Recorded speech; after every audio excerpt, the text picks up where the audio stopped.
Hello hi అండి, welcome to my channel Telangana తెలుగింటి రుచులు. ఈరోజు మన ఛానల్లో రస్క్తో ఐస్ క్రీమ్ చేయబోతున్నాను. దీనికోసం నేను 10 రూపీస్ రస్క్ ప్యాకెట్ తీసుకున్నాను. ఇది షాప్లో దొరుకుతుందండి. చాలా తక్కువ ఖర్చుతో ఈజీగా చేసుకోవచ్చు. అలానే కొన్ని బాదం పప్పు తీసుకున్నాను,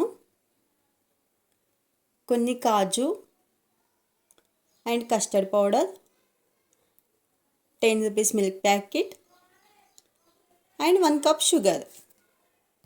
ఇప్పుడు స్టవ్ పై బౌల్ పెట్టి పాలను వేడి చేసుకోవాలి. ఇందులో నేను కొన్ని వాటర్ యాడ్ చేస్తున్నానండి. అలానే కొన్ని పాలు తీసి పక్కన పెట్టుకోండి కస్టర్డ్ పౌడర్ కలుపుకోవడానికి. పాలు వేడెక్కాక అందులో 1 కప్ షుగర్ యాడ్ చేసుకోవాలి. షుగర్ని కరిగించుకోండి స్పూన్తో కలుపుతూ. ఇప్పుడు స్టవ్ని స్లిమ్లో పెట్టుకొని రస్క్ స్లైసెస్ని పాలల్లో వేసుకొని కలుపుకోవాలి. ఇప్పుడు మనం ఆల్రెడీ పక్కకు పెట్టుకున్న పాలల్లో కస్టర్డ్ పౌడర్ వేసుకొని చిక్కగా కలుపుకోవాలి. ఈ కలుపుకున్న మొత్తాన్ని కూడా పాలల్లో వేసుకోవాలి.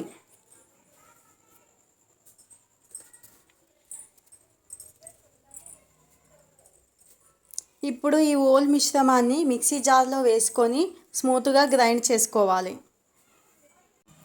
ఈ గ్రైండ్ చేసుకున్న మొత్తం కూడా ఈ వీడియోలో చూపిస్తున్న కన్సిస్టెంట్ మాదిరిగా ఉండాలి.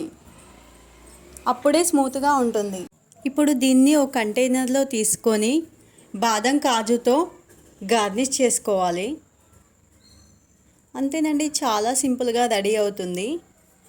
Easy recipe. ఇప్పుడు ఈ రెడీ అయిన మిశ్రమాన్ని డీప్ ఫ్రిడ్జ్లో 6 అవర్స్ లేదా ఓవర్ నైట్ పెట్టుకోండి.